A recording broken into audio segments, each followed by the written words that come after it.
Hello mga kutikaits, Magalaga Material Pharmacist, and for today's video, magre-renew tayo ng permit. Actually, nakapag-renew na kami, pinaayos lang namin. Pero yun na nga po, dahil nga po nag-YouTube po tayo, kailangan nating mag-post ngayong January 2025.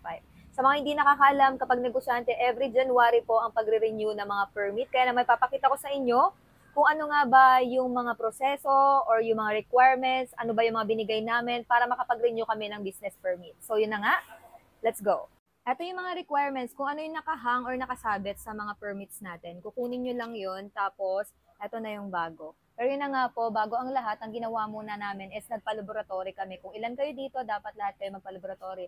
Ang ginawa namin, fecalysis, urinalysis, at saka x-ray. So, tatlo na yan per tao, 420 pesos. Dalawa kami, nasa 840 pesos. Siyempre, namasahe pa kami ganyan. And then, para kasi makakuha ng health card, kailangan mong magpa-laboratory. So yan, yung result na to, ibibigay mo sa kanila para makakuha ka ng health card. So, health card na ganito is nasa 50 pesos isa. Yan. So, dalawa kami, 100 pesos. Ilalagay ko na lang yung mga expenses dyan. Kung sino yung business owner, siya dapat yung magpaparenew ng business. Pero kung wala tayong oras sa pagre-renew ng business, pwede naman po natin ipaisikaso sa iba. Kailangan lang natin magpagawa ng SPA, which is 500 pesos. So, ito yung pinakita ko, yung old namin na sedula. Meron din dito, old na barangay business clearance na dati 500 pesos. Ngayon, Mima Surco, 1,000 pesos lang. Dati kinukuha to sa barangay, pero ngayon sa munisipyo na mismo kinukuha ito. So, ito. Then, syempre, yung lumang business permit, yung 2024. Nagdala din ako ng COR. COR ba tawag doon? COR, Certificate of Registration. Galing to sa BIR. Dinala din ito. Then, ito yung mga requirements list nila. Pero pinapakita ko na sa inyo isa-isa yung mga pinakita ko, kaya ako naka-renew. Then, meron din ako ditong inspection para sa fire, building permit. Yan.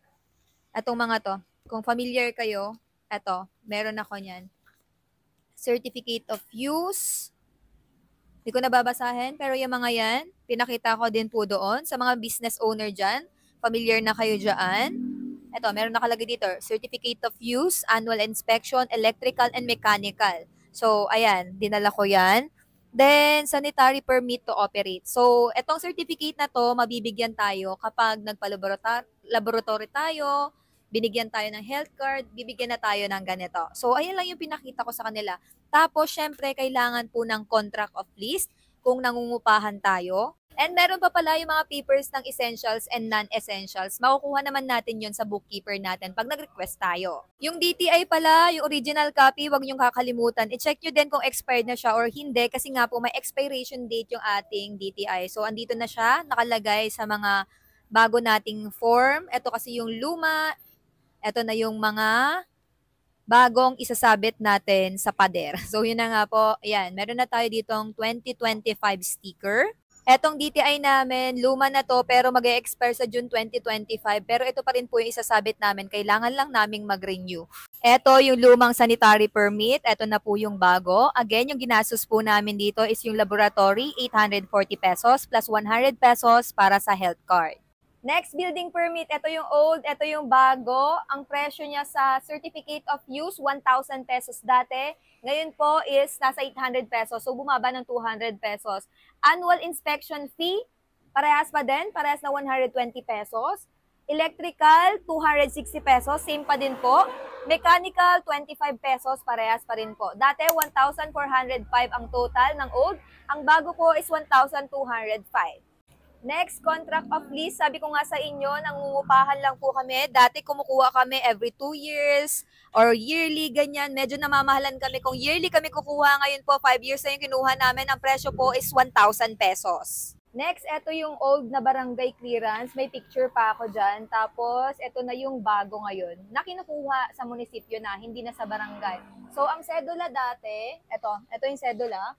Nasa 852 pesos. Ngayon, 1,387 pesos na. Ayan, itong sedula. Tapos, itong mismong barangay clearance na to, dati 500 pesos. Ngayon po, 1,000 na to. Yes po, nagtaas sila ng 500 pesos. Ito naman, para sa fire, 500 pesos. Then, eto na nga yung pinaka-business permit natin. Eto po yung old, eto yung bago. Dati ang binayaran ko nasa 18,000 plus lang. Ay, may mic pa ba ako? Yan.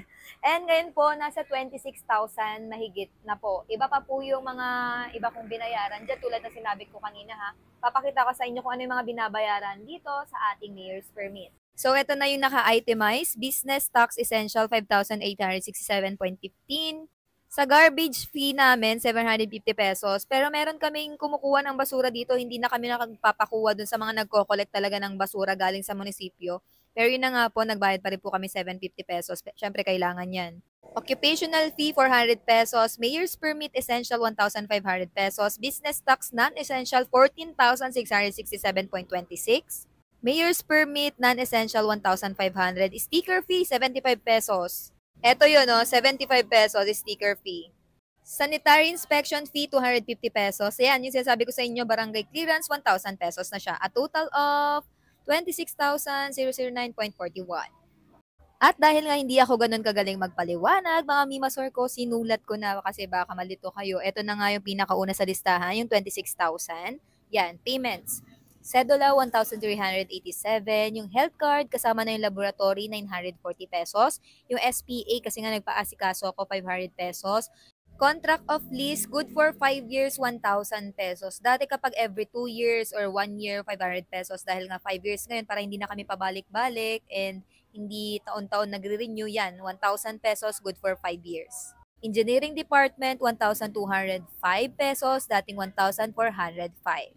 And yung 1,000 sa baba, syempre nakisuyo tayo, sila yung nag-ayos. Kaya naman, ayan yung TL. A total of 32,041 pesos. Grabe, ang gastos talaga ng January. Akala nung iba kapag may negosyo ka, sobrang dami mo ng pera. Pero mga mimasor ko, pinapaikot lang po namin. Tapos may mga expenses po kami na pinaglalaanan tulad ng ganito.